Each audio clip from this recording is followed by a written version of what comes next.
Hello students, हम इस समय बीएससी सेकेंड ईयर के थर्ड सेमेस्टर में ऑप्टिक्स पढ़ रहे हैं और आज हमारा ये तीसरा लेक्चर है। तीसरे लेक्चर में हम लेते हैं फ्रेस्नेल बाईप्रिज्म या फ्रेस्नेल का द्विक प्रिज्म। तो ये काफ़ी इंपॉर्टेंट टॉपिक इस यूनिट का रहता है, इस चैप्टर का, इसे सब लोग तैयार करेंगे।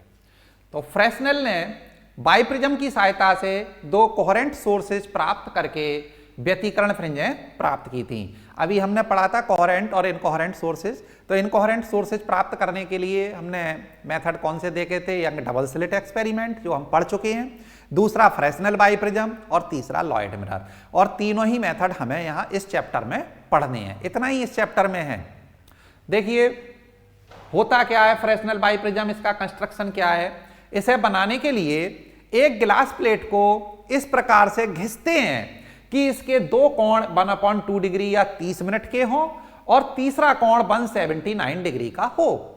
फिर इस पर पॉलिश कर देते हैं।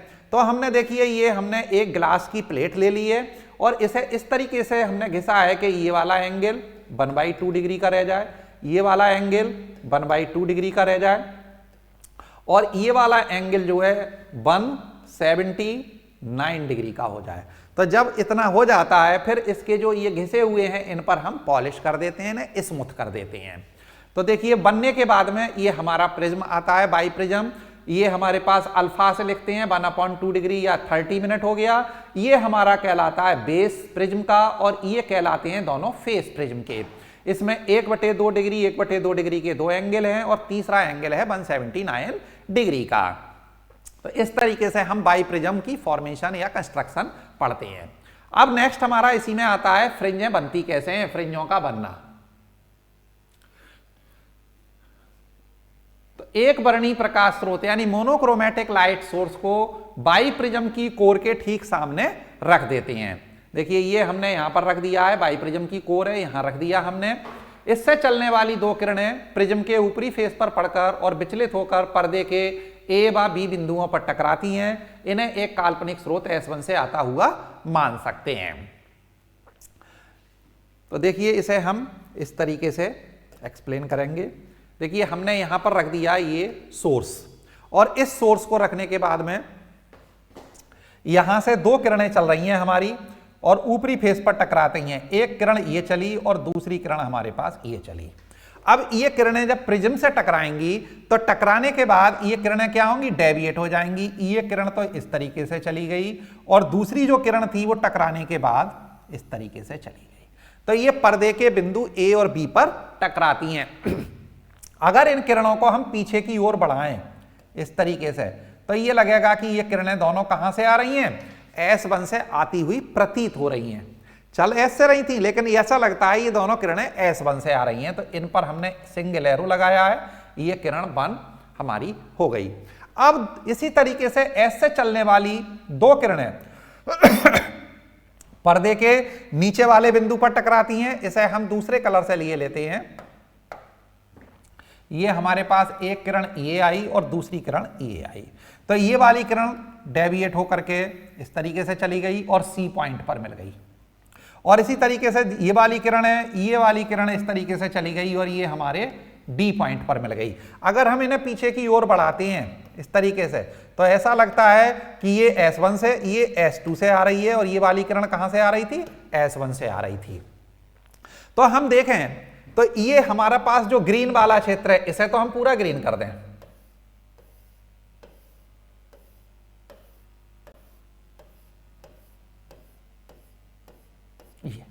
इसमें हमारे C और D के बीच में कौन सी तरंगें हैं? केवल S2 की तरंगें हैं। इसी तरीके से जो S1 से तरंगें आ रही थी उसे हम पूरे को रेड कर दें। तो देखिए ये वाला हमारा हिस्सा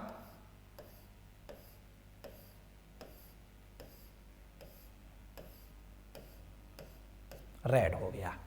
अब अध्यारोपण कहां होगा? सुपरपोजिशन कहां होगा दोनों तरंगों का? जहां रेड वाले कलर की और ग्रीन वाली, यानी जो दोनों हमारी जो तरंगें हैं वहां मिल रही होंगी, वहां उनका सुपरपोजिशन होगा। तो अध्यारोपण क्षेत्र हमारा कौन सा बनेगा भाई? अध्यारोपण क्षेत्र देखो A से C के बीच में ग्रीन भी आ रही है, रेड भी आ रही है।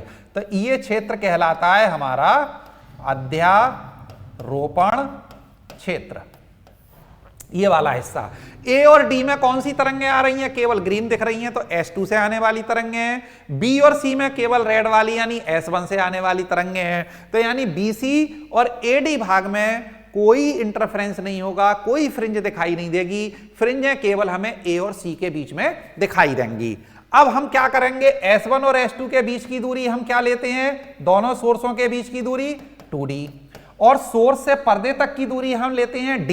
लेकिन यहां सोर्स के बीच में एक बाईप्रिज्म रखा हुआ है, तो सोर्स से बाईप्रिज्म की दूरी हमने A मान ली है, और बाईप्रिज्म से स्क्रीन तक की दूरी हमने B मान ली है, और A प्लस B कर दें तो ये हमारी हो जाती है सोर्स से स्क्रीन तक की डिस्टेंस, यानी ये D हो जाती है।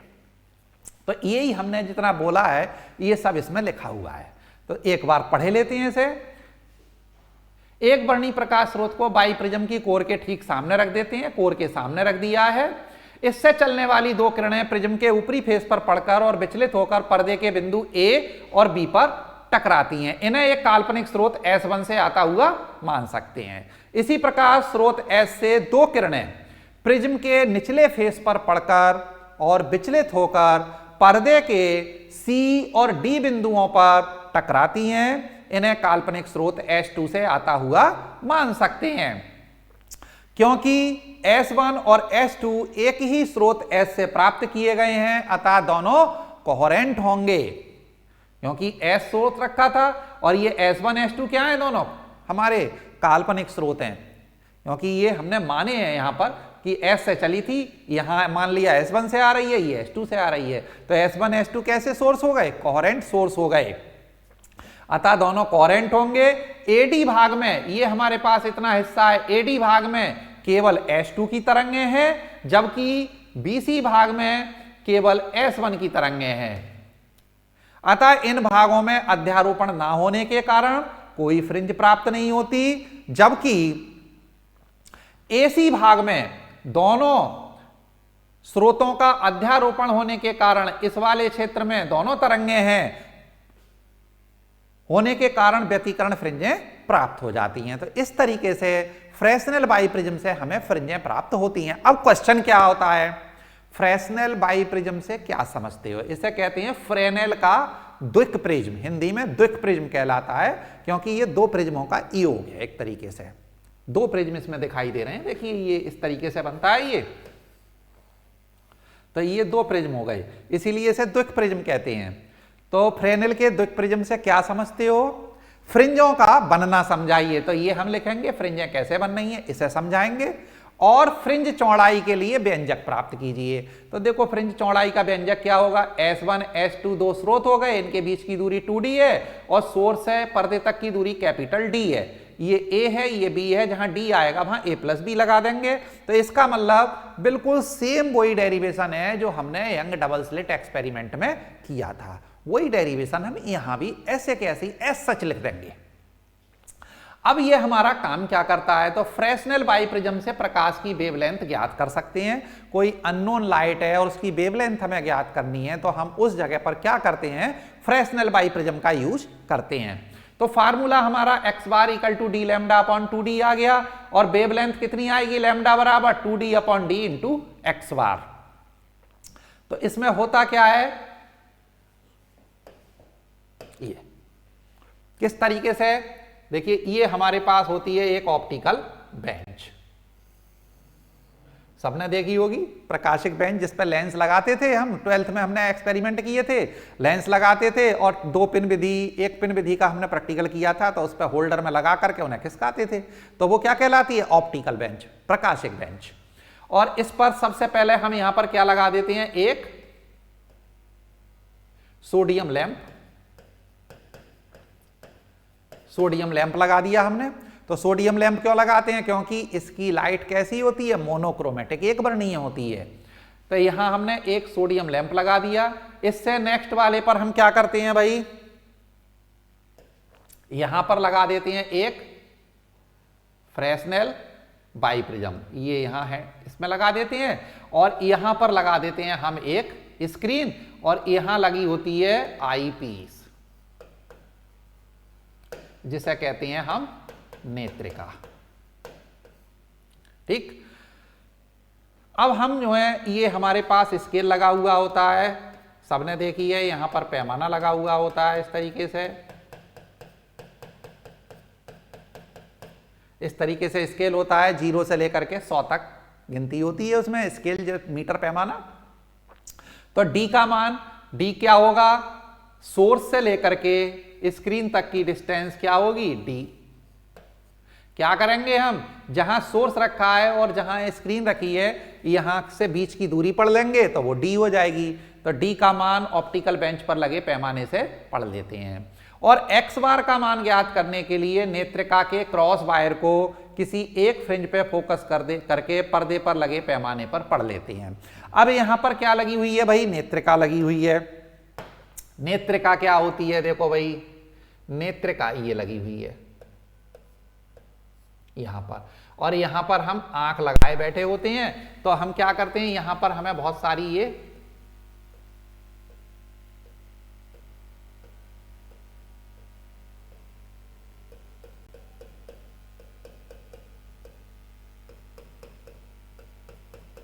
ये बहुत सारी फ्रिंजें होंगी।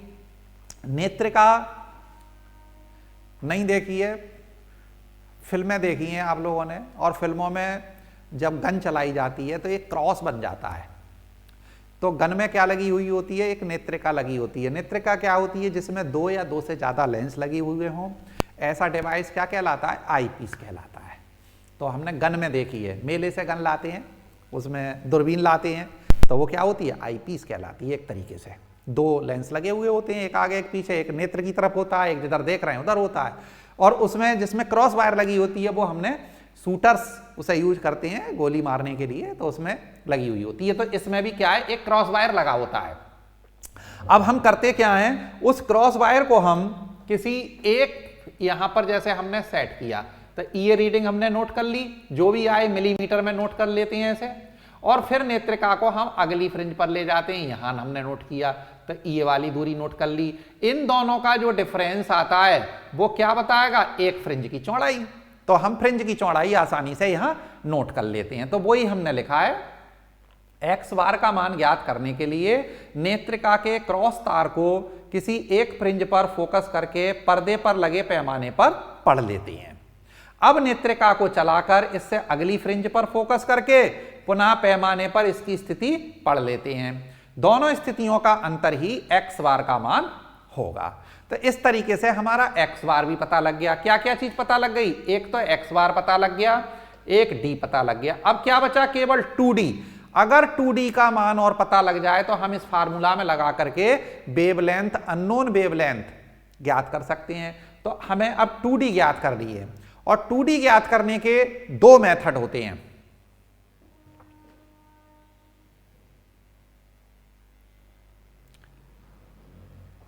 टू डी का मान ज्ञात करना, ये फर्स्ट मेथड है, और ये जो फर्स्ट मेथड है ये जो है शॉर्ट क्वेश्चन में आ जाता है। ये शॉर्ट क्वेश्चन में 1-2 बार पूछा गया है, कभी भी पूछ सकते हैं। इसका जो फार्मूला है वो पूछ लेते हैं कि प्रूव दैट, जहां प्रतीकों के सामान्य अर्थ हैं, here symbol have their usual meanings, तो ये हम पूछ लेते हैं। देखिए इसमें क्या करते हैं, ये हमारे पास बाइप्रिज्म है, बाइप्रिज्म की कोर के सामने हमने क्या रखा, एक प्रकाश स्रोत रख दिया। तो हमें मालूम है कि ये 2 किरणें इससे बन जाती हैं, 2 इमेजिनरी सोर्स बनते हैं, काल्पनिक स्रोत बनते हैं। तो देखिए एक वर्णी स्रोत एस को बाइप्रिज्म की कोर के ठीक सामने रख देते हैं। जब ये किरण बाइप्रिज्म पर पड़ती है तो माना ऊपरी और निचली दोनों सरफेस से ये किरण डेल्टा कोण से विचलित हो जाती है। देखिए ये हमारे पास ऊपरी सरफेस पर पड़ी, निचली पर पड़ी, तो ये किरण क्या होगी, यहां से विचलित हो गई। हमने मान लिया ये कितनी विचलित हो गई, यहां से डेल्टा कोण से। ऐसे ही निचली सरफेस से भी कितने से विचलित हो गई, डेल्टा से। तो ये एंगल कितना हो गया हमारे पास, 2 डेल्टा, तो ये एंगल भी 2 डेल्टा। और ये मान लिया हमारी ये S1 और ये S2। एक किरण S1 से आती हुई प्रतीत होती है, दूसरी S2 से आती हुई प्रतीत होती है। तो S1 और S2 के बीच की दूरी कितनी हो गई, 2D, और ये हमारा आर्क बन गया। और कोण बराबर होता है चाप बटे त्रिज्या, और सोर्स से बाइप्रिज्म तक की दूरी कितनी होती है, A। तो ये हमारे पास त्रिज्या कितनी हो गई, A। कोण कितना है, 2 डेल्टा, चाप कितना है, 2D। इसका हम यूज करेंगे। जब यह किरण बाइप्रिज्म पर पड़ती है तो माना ऊपरी और निचली दोनों सरफेस से यह किरण डेल्टा कोण से विचलित हो जाती है।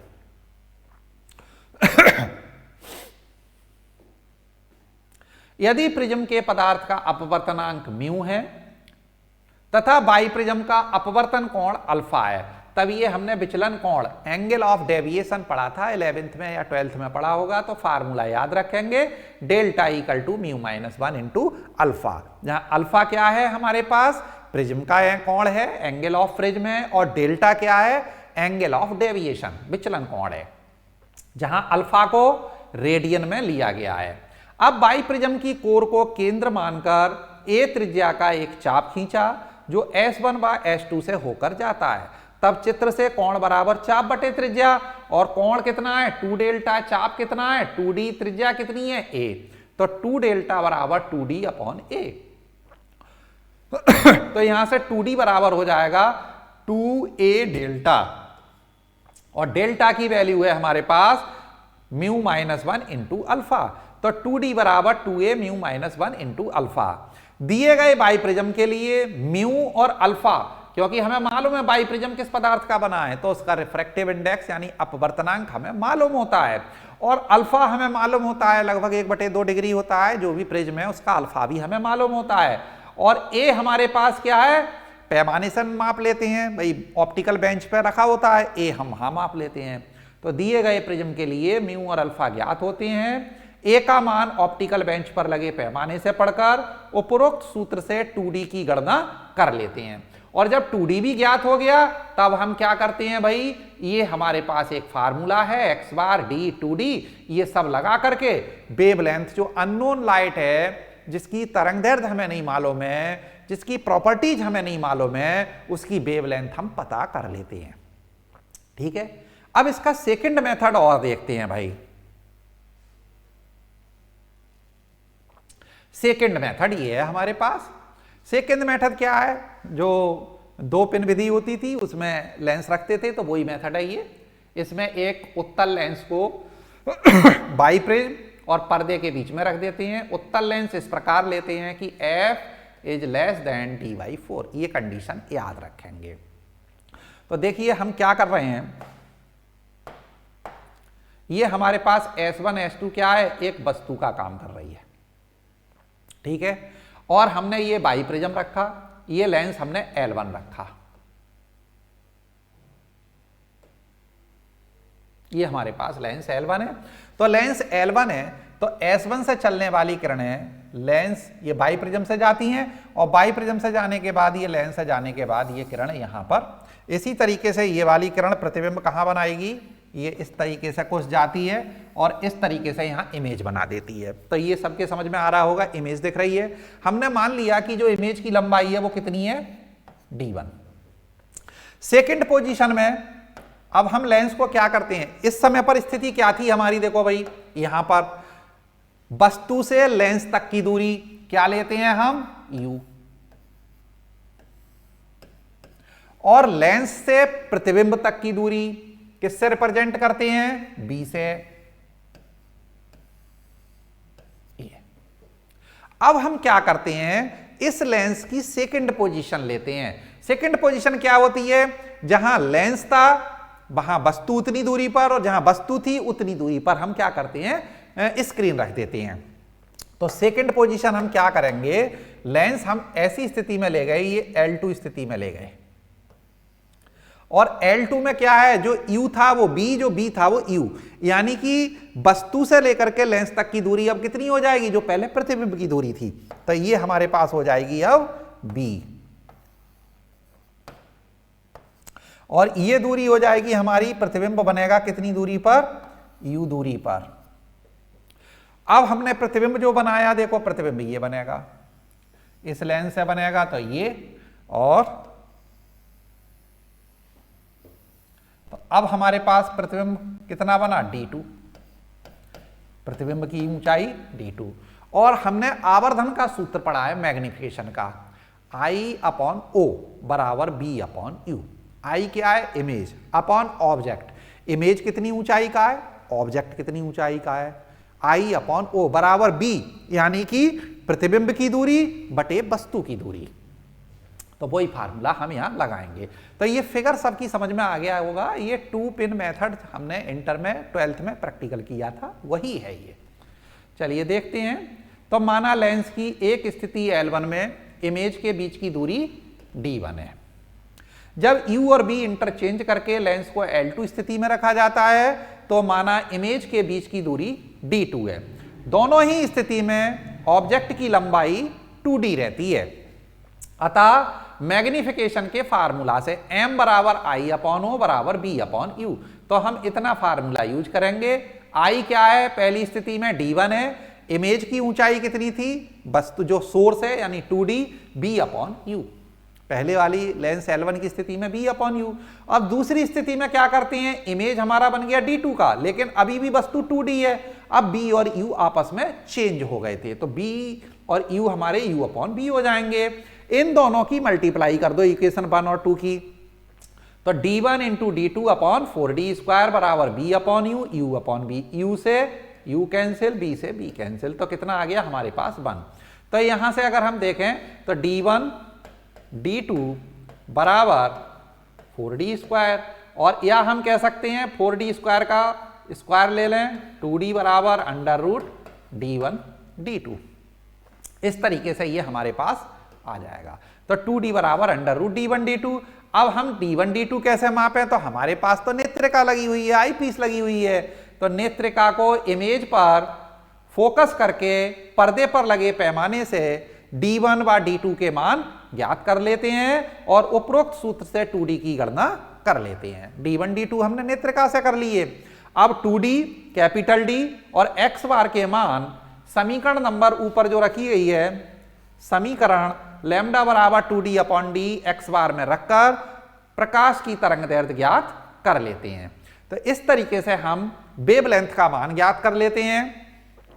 तो हमने आज क्या इसमें पढ़ा, फ्रेस्नेल बाइप्रिज्म से क्या समझते हो, इसके द्वारा फ्रिंजों का बनना समझाइए, फ्रिंज चौड़ाई का सूत्र लिखिए। कभी कभी ये सूत्र एक्स मतलब जो है ड्राइव भी करा लेते हैं, नहीं तो ये डायरेक्ट कहते हैं कि केवल फ्रिंज चौड़ाई का सूत्र लिखिए। इसकी सहायता से किसी अननोन लाइट की तरंग दैर्ध्य यानी वेवलेंथ कैसे ज्ञात करेंगे, एक मेथड द्वारा वर्णन करिए।